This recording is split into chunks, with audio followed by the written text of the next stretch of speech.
الرحمن الرحيم. السلام عليكم ورحمة الله وبركاته. waxaan rabnaa in dadweynaha Soomaaliyeed umada aan u sheegno in maanta oo ay tahay 16 bisha Maarso 2020 aan xaqiijinay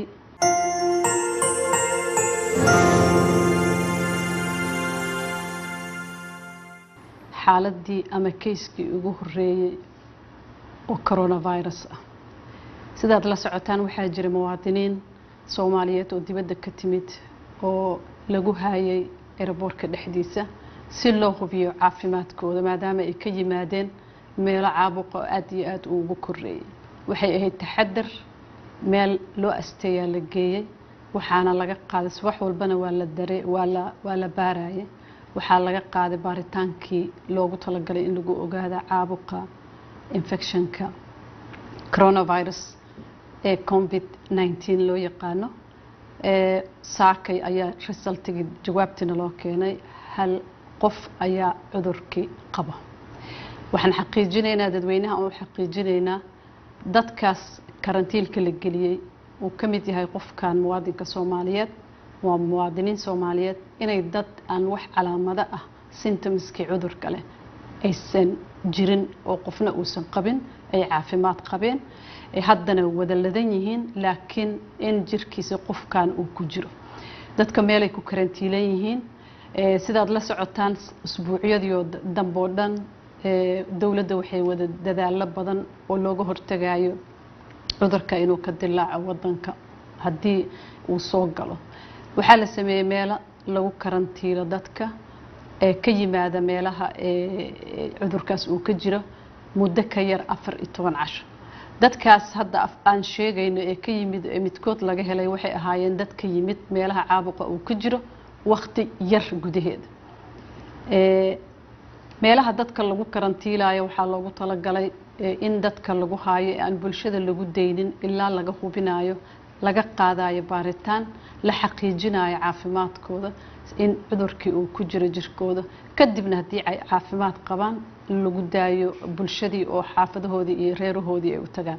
dawladda dadaal badan ay sameysay meeshaas lagu karantiilayo waa diyaar waqti yar gudaheeda waliba aad loogu dadaalo la isugu tagay dawladda xubnaheeda kala duwan xafiiska ra'iisul wasaaraha uu hogaaminayo. waxaa la sameeyay waxaa la diyaariyay isbitaal haddii xaalado ay soo baxaan lagu daaweeyo. isbitaalka qalabkiisii waa la nadiifiyay waa la baneeyay waa la diyaariyay si looga hortago in qofkii uu soo rito xanuunka uu u dayacmo. dadaal badan ayaa jira. qalabkii qaar waa la dalbay qaar waana loo keenay.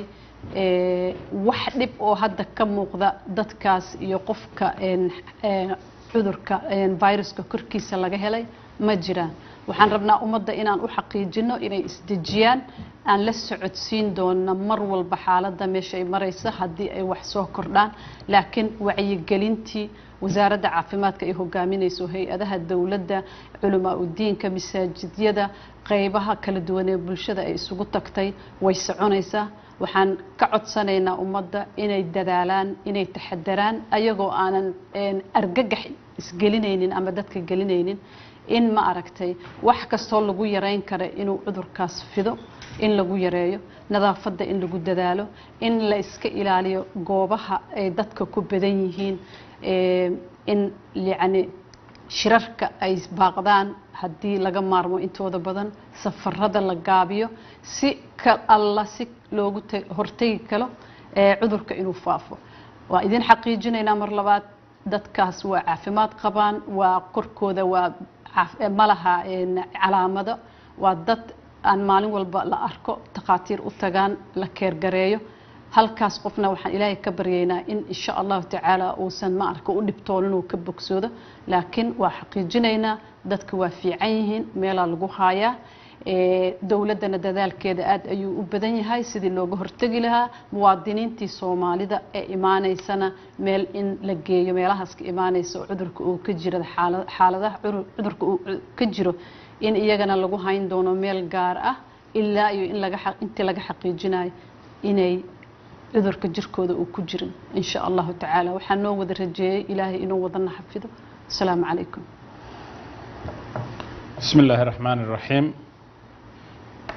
إلهي إذن كيس الله نجنا جيو عذر كان ما أنت أو تاريخ دو تهي لحي طبعا كي بيش سدحات لبكون إلا بعتنك وحاشر دق دق سوق كايري رئيس الوزراء حكومة الفدرالية الصومالية مدن حسن علي خير شركاس أو وينوشر قدومين رئيس الوزراء أيا وحكسوا بحي قضب بدا سو صعده دولة الفدرالية الصومالية si ay uga hortagto una xakamaysto cudurkani faafa ee coronavirus ayaa waxay joojisay dhammaan duulimaadyada caalamiga ah ee wadanka yimaada ama ka baxa xamuul iyo rakaab intaba ka bilaabato dhammaadka 18 bisha March 2020 muddo 15 cisho ah معناها وحاويان بيش 18 كذا marka ay dhamaato habeenkii 6 saac la gaaro 19 diyaarad international ah mana iman karto wadanka kamana bixi karto waxay dawladdu ogolaasho gaar ah siin doontaa hadii uu Ilaahay ka raali noqdo duulimaadyada la xiriira bani aadanimada iyo xaalado gaar ah insha Allah taala waxaan Ilaahay ka rajaynaynaa inuu cudurkani naga badbaadiyo dhamaanteen xayiraadana waxa ay saaran tahay wadanka Soomaaliya dhammaantiis ayay saaran tahay